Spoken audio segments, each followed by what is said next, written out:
मेरे प्यारे दोस्त, आपके साथ धोखा हुआ है। और धोखा क्या कि ये सरकार निकम्मी है। और जितने भी सरकार के लोग इस वीडियो को देख रहे हैं, मैं साफ साफ और सीधे शब्दों में कहना चाहता हूं कि तुम्हारी सरकार निकम्मी है। आज हमारे देश का जो सबसे बड़ा मुद्दा है, सबसे बड़ा मुद्दा केवल एक है। इस समय भारत में, आवाज आ रही है मेरी? इस समय भारत में 10 करोड़ से ज्यादा लोग किसी ना किसी तरीके की बेरोजगारी से जूझ रहे हैं।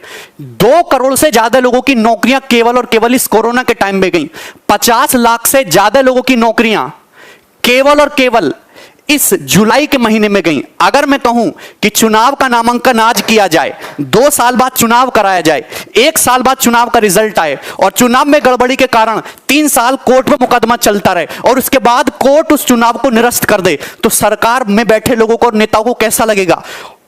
जो आपको फील होगा, सेम ऐसा फील इंडिया का हर एक स्टूडेंट कॉम्पिटिटिव एग्जाम की तैयारी करने वाला, चाहे वो रेलवे की तैयारी करता हो, चाहे एसएससी की तैयारी करता हो, चाहे आरआरबी की तैयारी करता हो, एनटीपीसी की तैयारी करता हो, डेली ये गम लेके जीता है।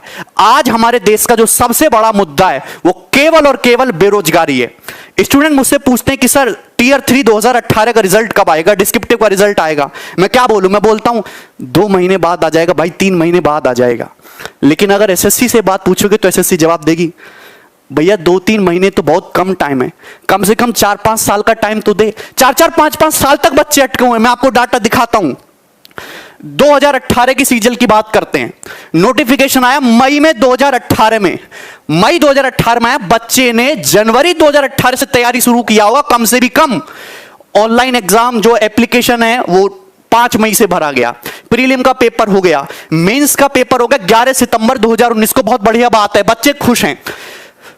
उसके बाद डिस्क्रिप्टिव का पेपर हो, महिमा सुनिए, 29 दिसंबर को। आज तक डिस्क्रिप्टिव के रिजल्ट का पता नहीं है। पूरा साल बीतने को तैयार हो गया। भगवान जाने कब सीपीटी टेस्ट होगा, कब डॉक्यूमेंट वेरिफिकेशन आएगा और कब ज्वाइनिंग होगी। एक नौकरी पाने के लिए 4-4 5-5 साल इंतजार करना पड़ रहा है।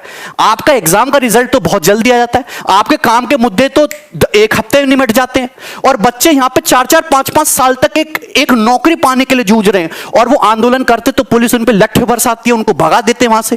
मैं एक और बात दिखाता हूं।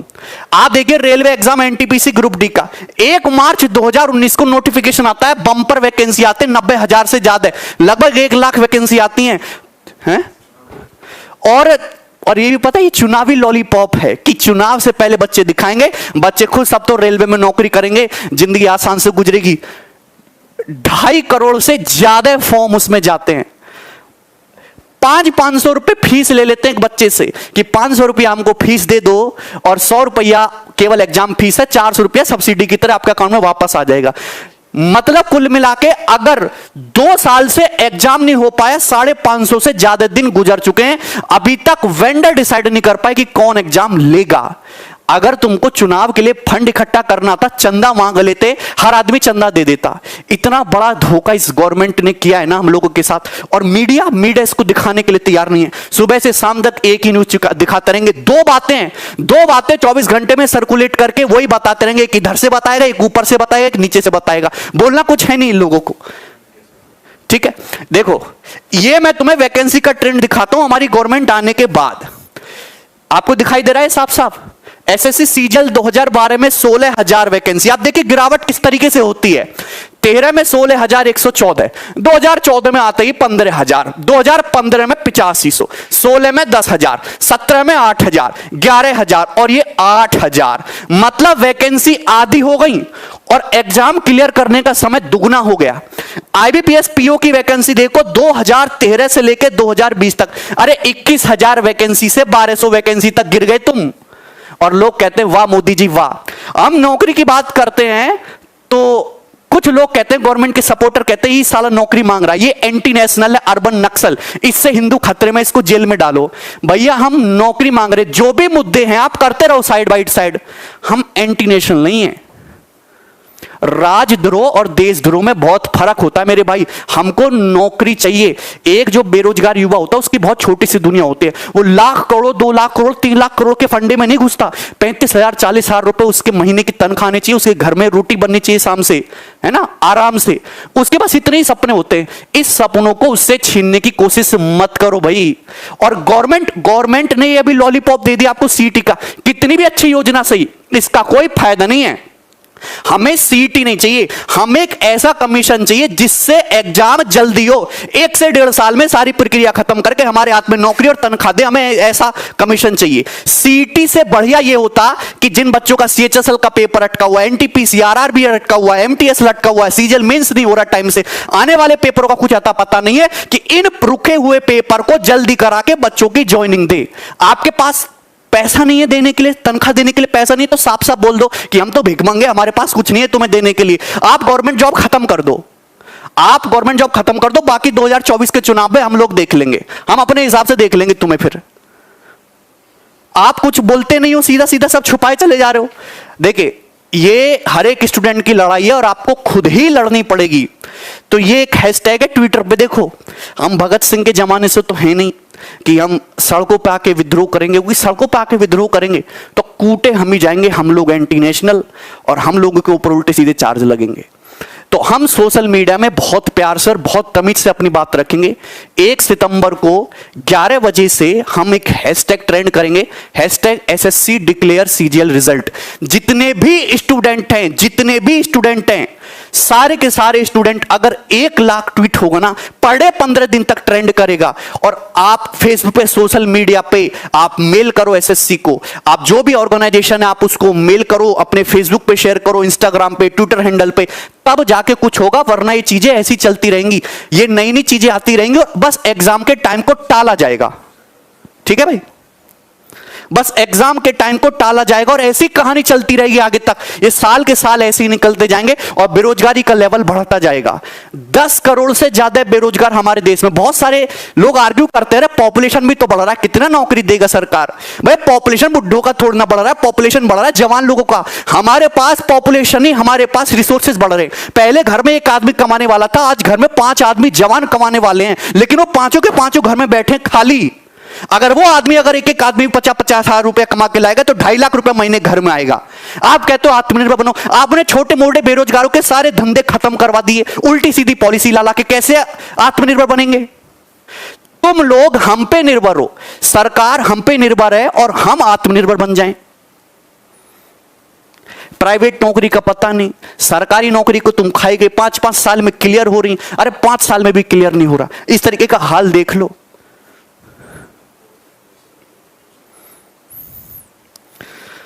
या सुबह से स्टूडेंट का मैसेज आता है, बार बार फोन आता है, कभी कभी तो ऐसे मैसेज भी आते हैं, सर 200 रुपए पेटीएम कर दो, 1000 रुपए सर डाल दो, कोर्स फ्री में दे दो, सर पढ़ना है, यहाँ अटके हुए हैं, पिताजी की जॉब चली गई, सर कोई टाइपिस्ट की जॉब दे दो, कंटेंट राइटर की जॉब दे दो। मैं क्या करूं? क्या कर सकते हैं हम? मेरी आप लोगों से हाथ जोड़ के एक ही विनती है कि जितने भी लोग इस वीडियो को देख रहे हैं, जितने भी स्टूडेंट हैं, डेली के डेली ट्विटर पे ट्रेंड कराओ hashtag SSC CGL declare result. और इसके साथ साथ बॉयकॉट मीडिया, बॉयकॉट गवर्नमेंट, आप जो भी आपके मुद्दे, उन मुद्दों को शांतिपूर्वक देश के सामने रखो, तभी आपकी बात सुनी जाएगी। घर में बैठे बैठे तुम्हारी बात कोई नहीं सुनना जाएगा। सरकार को केवल अपने वोट बैंक खोने का डर है, उसके अलावा सरकार को और कोई डर नहीं है। तो उनको वो डर दिखाओ कि अगर ये बहाली नहीं हुई तो 10 करोड़ वोट अगले चुनाव में गए तुम्हारे सड़क पे ले आएंगे, तब तो लोग सुनेंगे, अदरवाइज तुम्हारे मुद्दों को कोई सुनने वाला नहीं है। ये आज का कड़वा सच है। और मीडिया, हमारी मीडिया के तो मैं तुम्हें किस्सा बताता हूं। हमारी मम्मी गांव में रहती हैं, तो गांव में सीडी डीवीडी पे फिल्में देखते थे, न्यूज चैनल, टीवी डिश नहीं लगा हुआ था। हम दिल्ली में आए, दिल्ली में शिफ्ट हुए, हमने यहाँ पे डिश लगवाया पहली बार, उस पे आज तक चैनल लगाया। तो कई दिनों तक मम्मी ने न्यूज सुना। फिर एक दिन मम्मी बोली, भैया गगन या को बंद कर दे और कान्हा जी के भजन लगा दे तू। ये तो बिके हुए लोग हैं। एक लेडी जो पढ़ी लिखी नहीं है, मेरी मदर, वो 4-5 दिन देख के, जिनको मैंने कभी नहीं बताया कि मीडिया ऐसे बिका हुआ है, रोज टुकड़ा जाता है वहां से सरकार से इनके लिए, और उनको ये पता चलेगा कि ये बिका हुआ लोग है, इसने अपना जमीर बेच रखा है। क्या तुमको नहीं दिखता? मीडिया सरकार की पॉलिसी की केवल वाहवाही करता रहता है, वाहवाही करता रहता है। मोदी जी ने किसी आदमी को 200 रुपया दान दिया तो सरकार वाले दिखाएंगे, देखो कितना करारा नोट दिया है ना, कितना करारा नोट दिया, अब इससे बढ़िया खाना खाएंगे, इनकी ताकत आएगी, और उसकी इतनी गुणगान, उसकी इतनी वाहवाही कर देंगे ना कि क्या ही बताओ। और जो काम के मुद्दे हैं वो ऐसे कहीं छुपक, ऐसे डुबक जाते, कोई दिखता नहीं। आज दिल्ली हाई कोर्ट ने आज या एक दो दिन पहले दिल्ली हाई कोर्ट ने मोदी गवर्नमेंट को फटकार लगाई, और फटकार में क्या सीधे सीधे शब्द बोले उन्होंने कि आपकी जितनी भी पॉलिसी हैं सब एक तरह के ढकोसला हैं और ये सरकार पाखंड से घिरी हुई है। ये दिल्ली हाई कोर्ट ने बोला, ये कोई मीडिया तुमको नहीं दिखाएगा कि ये सरकार की पॉलिसी पाखंड से घिरी हुई है। मैं क्या बोल सकता हूं, आप एसएससी कमीशन को मेल डालो, ट्विटर पे, फेसबुक पे, इंस्टाग्राम पे, सोशल मीडिया पे, यूट्यूब कमेंट पे एकदम आग लगा दो, फैला दो, जब ही तुम्हारी बात सुनी जाएगी, अदरवाइज तुम्हारी बातों को कोई सुनने वाला नहीं है। और एक बंदा अगर आवाज उठाता है ना तो उल्टे सीधे मुकदमे लगा के उसको जेल में डाल देते हैं ये लोग। तो जब तक सारे लोग मिलकर आवाज नहीं उठाएंगे ना, कुछ होने वाला नहीं है, कोई सॉल्यूशन नहीं निकलेगा। सॉल्यूशन साथ में आके, हाँ क्या बोलूं मैं, बोलने के लिए मेरे पास अपने देश की स्थिति पे कभी कभी रोना आता है कि हमारा देश कौन से गड्ढे में जाता जा रहा है, दिन पे दिन गड्ढे में घुसता जा रहा है और मीडिया उस पर बोलने को तैयार नहीं है। तुम हैं, कोरोना तो सभी के साथ हुआ है और दूसरे देशों में भी आर्थिक स्थिति खराब हुई है, पर वो तो भर जाएंगे। लेकिन इतना मुझे विश्वास है कि हमारी गवर्नमेंट हमको कोरोना से नहीं उभार पाएगी कभी भी। 2,35,000 करोड़ का तो लोन लेने वाले हैं राज्य, जिससे कि जो लोग ऑलरेडी सरकारी नौकरी में हैं, जो काम चलने सरकारी, वो चलते रहें स्मूथली। चलते हुए काम को कंटिन्यूअस रखने के लिए इतना बड़ा लोन लेना पड़ रहा है। और तुम ये बताओ कि सरकार इतनी बेकार हो चुकी है कि वो कैसे नए लोगों को रिक्रूट करेगी और कैसे उन पे इन्वेस्ट करेगी, कैसे उनको ट्रेनिंग करा के उनको काबिल बना के तब तनख्वाह देगी। उसमें तो सरकार का इन्वेस्टमेंट जाएगा। आप जेईई नीट का पेपर तो बड़ा अच्छा करा ले रहे हो हैं, क्योंकि उससे गवर्नमेंट को प्रॉफिट होता है। जिनमें सरकार को पैसा देना पड़ रहा है, नौकरी देना पड़ रही है, वो 3-3, 4-4, 5-5 साल तक अटके पड़े। 3 साल तो मिनिमम टाइम है, 7-8, 8-8 साल से लोगों की नौकरियां अटकी पड़ी हैं। सीटी ये लागू होने से पहले जितनी भी भारत में भर्तियां रुकी हुई हैं वो सुलटा दो, उसके बाद सीटी लाओ धड़ल्ले से। या तो उम्मीद दो मत, और उम्मीद दो तो भैया उस पर खरा उतरने का एक बार मौका भी दो। या तो उम्मीद दो मत, उम्मीद नहीं दोगे तो अगले चुनाव में हम तुम्हें देख लेंगे। ठीक है, तो इस वीडियो को ज्यादा से ज्यादा शेयर करो, ट्विटर पे शेयर करो, केवल और केवल ट्विटर पे हर किसी को इसमें टैग करो और भैरी सरकार के कानों में ना बम फोड़ो, तब जाके उनको सुनाई देगा। तुम्हारी बातों को कोई नहीं सुनने वाला, कोई अहमियत नहीं है, डिस्कशन भी नहीं होता तुम्हारा। मन की बातों में बेरोजगारी का डिस्कशन भी नहीं होगा, मुद्दे ही अलग हैं। बोला था कि हर साल 2 करोड़ नौकरियां आएंगी, हर साल 2 करोड़ से ज्यादा नौकरियां गई हैं, आई नहीं है। चाहे वो प्राइवेट प्लस गवर्नमेंट मिला के बात कर रहा हूं, डाटा है ये।